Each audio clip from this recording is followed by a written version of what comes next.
We're live from New Delhi. You're watching DD India Live, India's voice to the world. I'm Lipakshi Khurana. Coming up in the next 30 minutes. Indian Prime Minister Narendra Modi will witness Bharat Shakti, a synergized demonstration of indigenous defence capabilities in the form of a tri-services live fire and maneuver exercise.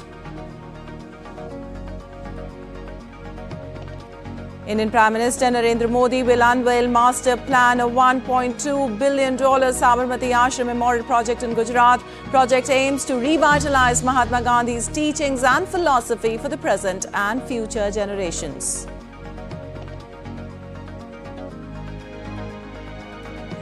Indian President Draupadi Murmu to attend the National Day celebrations of Mauritius as the chief guest. Indian Navy contingent to also participate. President Murmu discusses ways to deepen bilateral ties with Mauritian Prime Minister Jagannath, gives a rupee card to him. India slams China at UNSC over terror listing, accuses Security Council Sanctions Committee on Terrorism of allowing a system of disguised veto in blocking the listing of Pakistan-linked terrorists. For genuine, evidence-based listing proposals for globally sanctioned terrorists to be blocked without giving any due justification is uncalled for and smacks of doublespeak. And India's National Security Advisor Ajit Doval meets Israeli PM Benjamin Netanyahu, discuss efforts to release hostages and the issue of humanitarian assistance.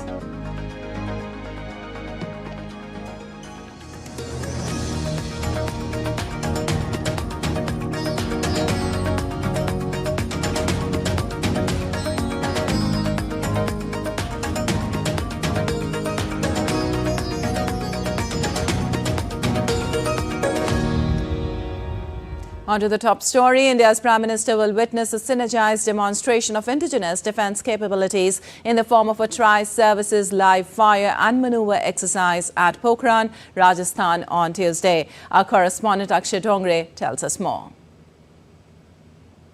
In the vast Thar desert of Rajasthan, India is all set to demonstrate its military might and indigenous capabilities through a joint tri-service exercise.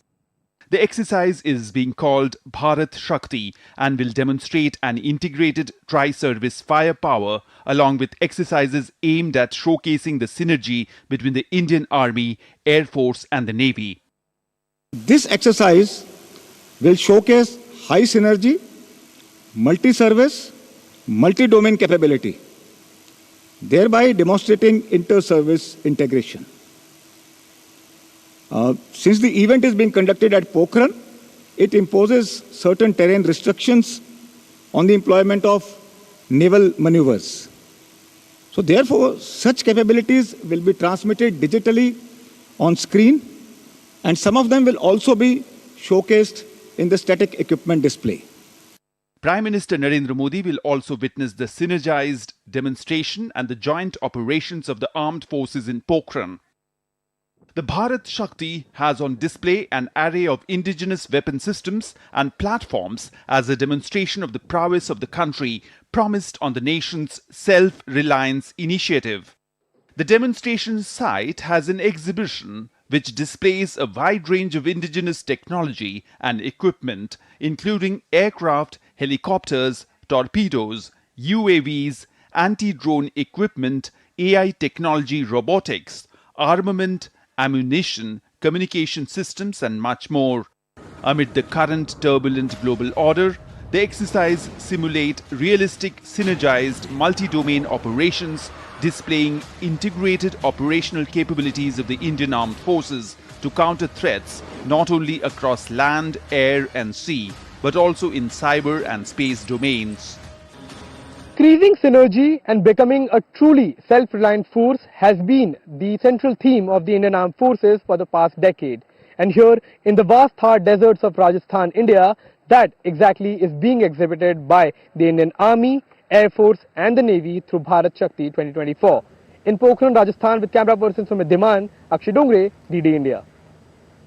While during his visit to Gujarat, Indian Prime Minister is to inaugurate the redeveloped Kochrab Ashram. It was the first ashram established by Mahatma Gandhi after coming to India from South Africa in 1915. It is still preserved as a memorial and tourist space by Gujarat Vidyapeeth. Prime Minister will also launch the master plan of the Gandhi Ashram Memorial. The memorial will serve as an inspiration for future generations, fostering Gandhism thoughts and will enliven the essence of Gandhian values through a process informed by principles of trusteeship.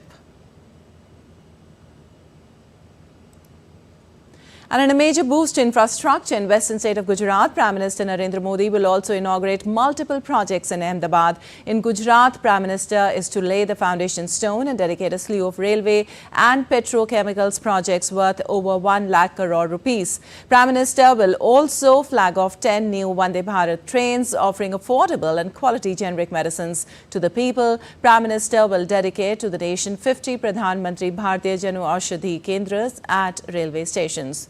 To contribute to India's renewable energy goals and reduce the railway's carbon footprint, Prime Minister will dedicate to the nation solar-powered stations or buildings at 975 locations. This investment will not only improve connectivity but also boost economic growth and create new employment opportunities.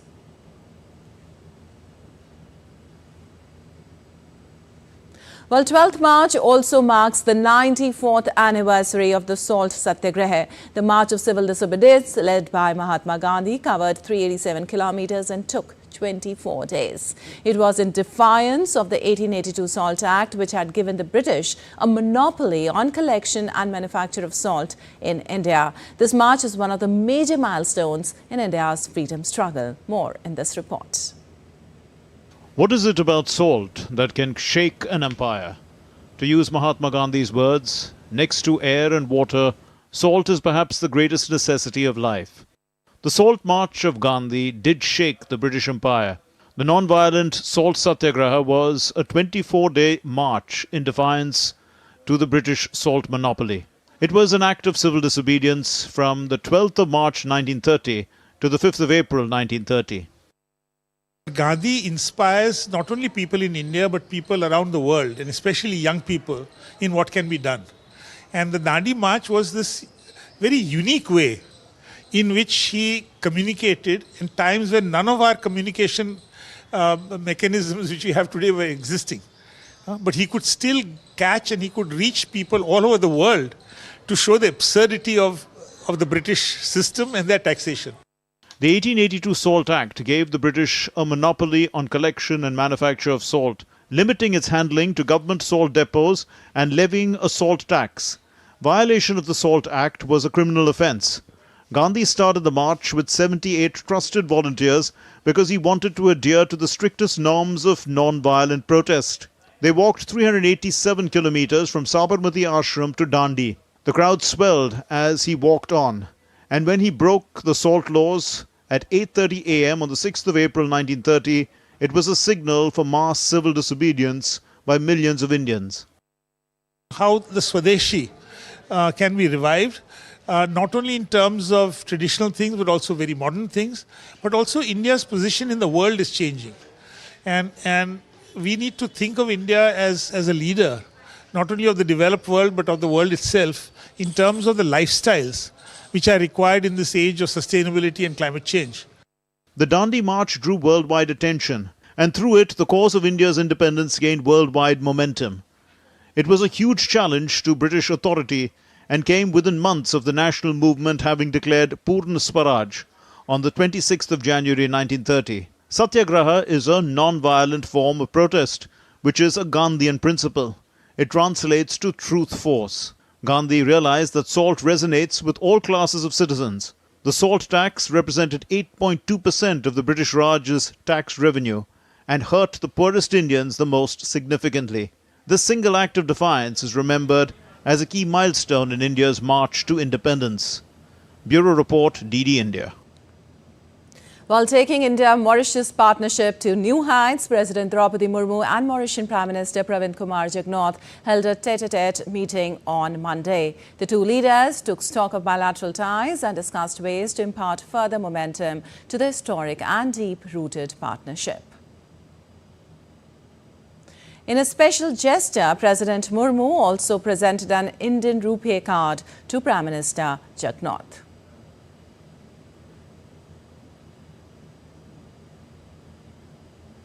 And moving on, India slammed China at United Nations Security Council over terror listing. Speaking at UNSC, permanent representative of India to the United Nations, Ruchira Kamboj, pointed out China's double speak on global terror listing.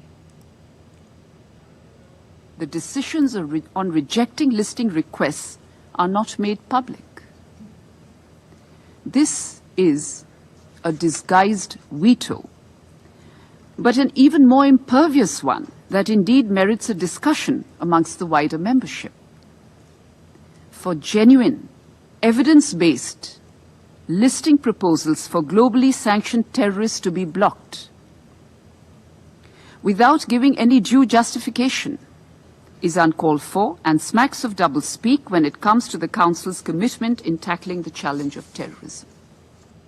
Reiterating the need for reforms in UN Security Council, Indian envoy to UN pressed the case for Council reforms that expands both permanent and elected membership. What we therefore need is a Security Council that better reflects contemporary realities, the geographical and developmental diversity of the multipolar world of today, including the voices of the developing countries and unrepresented regions like Africa, Latin America, and the vast majority of Asia and the Pacific. For this, an expansion of the Council in both categories of membership is absolutely essential. Well, the Ministry of Home Affairs on Monday notified the rules for the Citizenship Amendment Act that aims to give citizenship to persecuted minorities from the Muslim-majority countries like Bangladesh, Pakistan and Afghanistan who had come to India before 31st December 2014. The law for CAA was passed in 2019 and now it has been notified by the government. This will provide legal citizenship rights to minority refugees who fled from these countries to seek refuge under the fear of persecution. Citizenship Amendment Act notified by the Government of India on Monday will bring much relief to several persecuted minorities from Bangladesh, Pakistan and Afghanistan who had fled India seeking shelter and refuge between 1947 and 31st December 2014. The CAA will now provide legal citizenship rights to these persecuted minorities in India, which they have called their home for years. The persecuted minorities include Hindus, Sikhs, Jains and Buddhists who have come from these countries over time to seek refuge, are settled in many parts of the country. But the majority of the refugees are settled in states like West Bengal, Punjab, Uttar Pradesh, Bihar amongst others. Soon after the Ministry of Home Affairs announced the notification of the Act on Monday evening, the Motua community of Bengal erupted in joy and celebrations in Bengal. The Motuas, a persecuted Hindu community of Bangladesh, had fled to India, facing persecution in Bangladesh between 1947 and 2014 and sought refuge here in India. The community had a long-standing demand of legalizing their citizenship, which has finally been met by the Government of India. It is depend upon to give the citizenship just by the central government, not for the state government. So when our Home Ministry taken this kind of action to implement the citizenship, I think there is not violating any kind of society's act. Not just the Motuas from Bengal, but several communities who had fled from Pakistan and Afghanistan over the last many years due to persecution or fear of persecution from the majority community in those countries are also elated with the decision of the Government of India to grant them permanent citizenship. See, the Citizenship Amendment Act was passed by the Parliament years back. What is happening now is its logical conclusion of preparing the rules and regulations. I see it only as part of the normal process of good governance in this country. The Citizenship Amendment Bill was passed in the Indian Parliament on 11th December 2019. The bill was given assent by the Indian President in a couple of days and it became a law. The rules for the law, duly deliberated by the Ministry of Home Affairs and notified on 11th March 2024. The ministry has said that the persecuted minorities will be able to register themselves as citizens after registering themselves on the website. The act will go down in history as a milestone as it addressed the years of demand of persecuted minorities. Dibindu Mondol's report for DD India. And now let's take a look at other stories making news today. India's Defence Research and Development Organisation conducted the first successful flight test of an indigenously developed Agni-5 missile with multiple independently targetable re-entry vehicle technology. India's Guwahati Customs yesterday seized 29 pieces of gold bars valued over $30 million from one person who was trying to board Awadh Assam Express at Kamakya railway station with the gold concealed around his waist.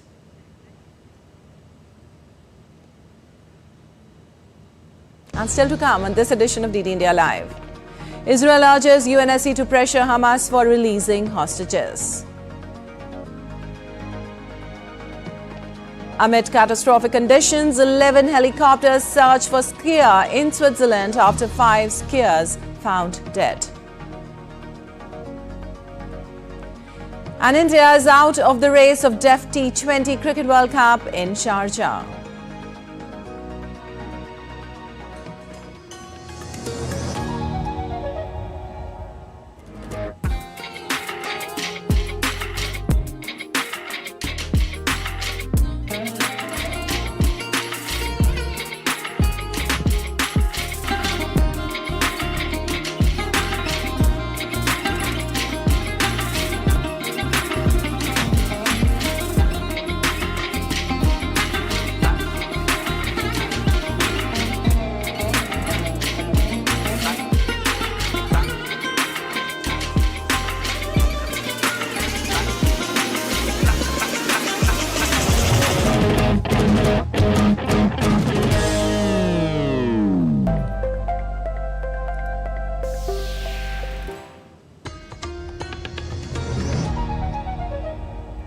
Welcome back. You're watching DD India Live. I'm Lipakshi Khurana, and moving on, Indian National Security Advisor Ajit Doval called on Israeli Prime Minister Benjamin Netanyahu. Netanyahu updated Doval on recent developments in the fighting in the Gaza Strip. The two leaders also discussed the effort to release the hostages and the issue of humanitarian assistance. This was the first high-level visit from India to Israel since the conflict erupted on October 7th last year.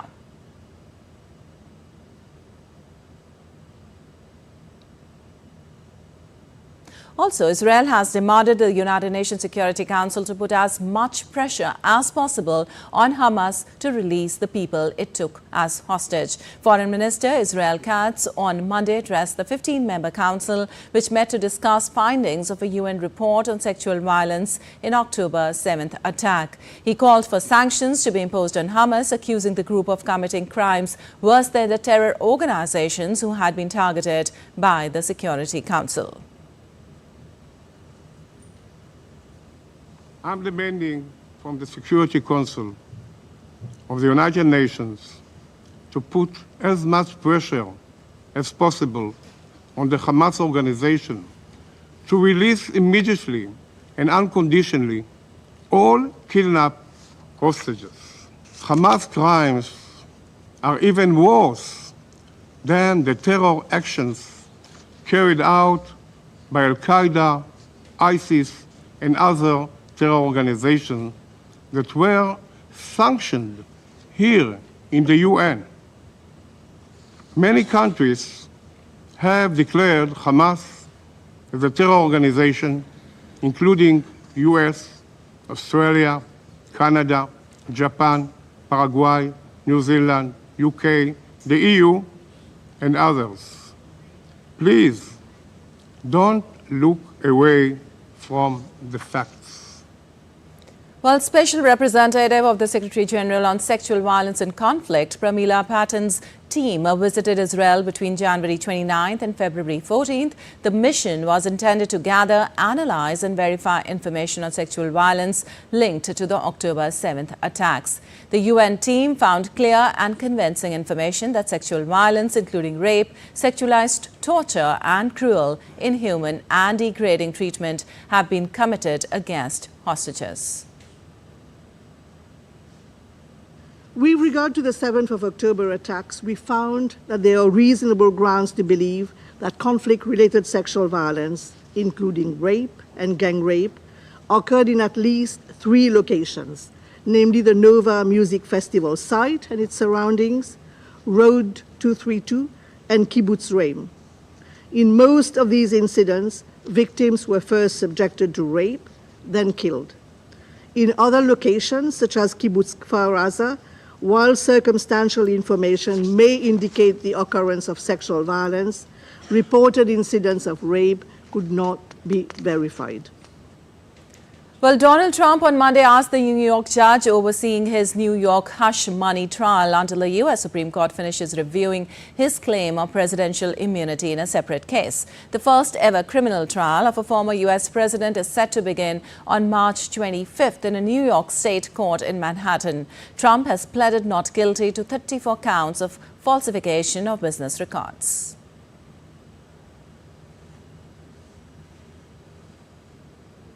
Meanwhile, U.S. President Joe Biden is due to meet members of the 1.3 million strong International Brotherhood of Teamsters Union in a bid to earn their endorsement for the 2024 presidential election. Meanwhile, primary voting continues in several states on Tuesday, with both Biden and Trump on the brink of having enough delegates to clinch their party's presidential nominations. Kate Fisher reports for more from Washington. Mr. Biden's due to attend a round table at the International Brotherhood of Teamsters headquarters in Washington on Tuesday. It's one of the largest unions in the country that remains undecided on which candidate it will support. Its members have also recently met with Biden's Republican rival, Donald Trump. Well, the union says that issues on the agenda include wages, income inequality, corporate bankruptcy reform, antitrust enforcement in the warehouse and package delivery industries, and efforts to reform the ability for workers to unionize. The Teamsters endorsed Joe Biden in 2020, and the president has said that he's, quote, kept my commitment to be the most pro-union president ever. Well, union endorsements could be crucial in a presidential race among a very divided electorate where just a few thousand votes in several key states could decide the outcome of the 2024 election. One of those battleground states is Georgia, which holds its primary on Tuesday. And the state's likely to play a key role in this year's election, as it did in 2020, when Joe Biden narrowly defeated Donald Trump by just 11,779 votes. Trump's efforts to overturn those results are at the heart of an ongoing criminal case. Well, if both Trump and Biden are successful in the primary there and in other states also voting on Tuesday, they may secure enough delegates to officially clinch their respective parties' nomination for president. In Washington, Kate Fisher, reporting for DD India. And 11 helicopters conduct search operations in Switzerland to find a missing skier after 5 other members of the group were found dead amid catastrophic conditions. The incident is one of the most deadly in the Swiss Alps in recent years. Authorities urged extreme caution against risky ventures in such treacherous conditions. A formal investigation is underway.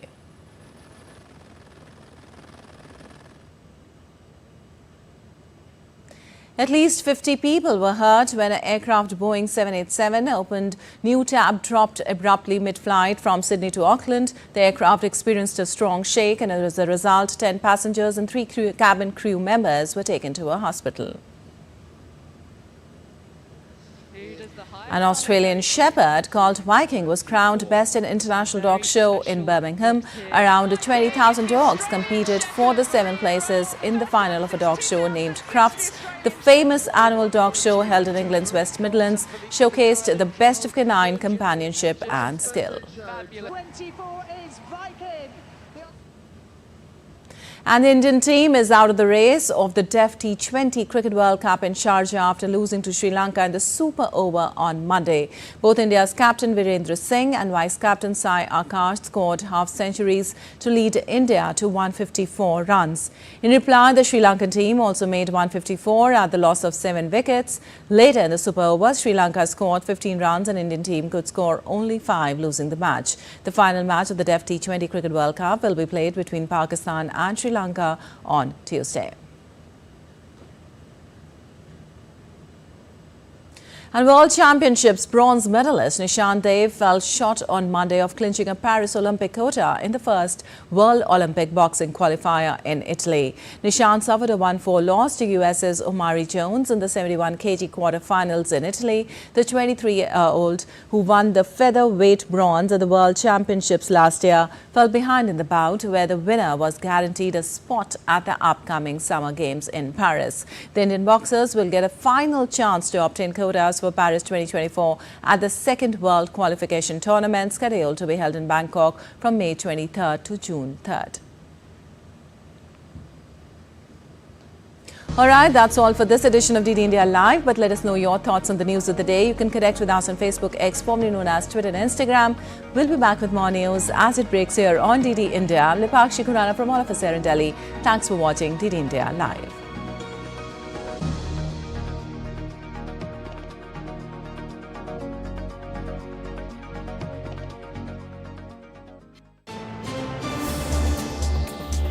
Voice of a rising aspirational world. Stories of challenges, struggles and accomplishment. A world battling conflict, hunger and poverty. Embracing growth, development, science and technology. A voice of progress, a voice of unity. Watch Voice of the Global South with me, Akshay Dongre, only on DD India.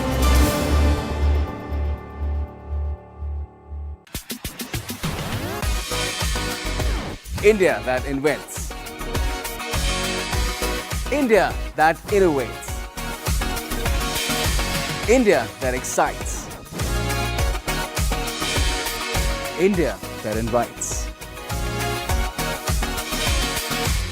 Land of possibilities. Teeming with opportunities. Watch India Ideas each Thursday 8 p.m. only on DD India.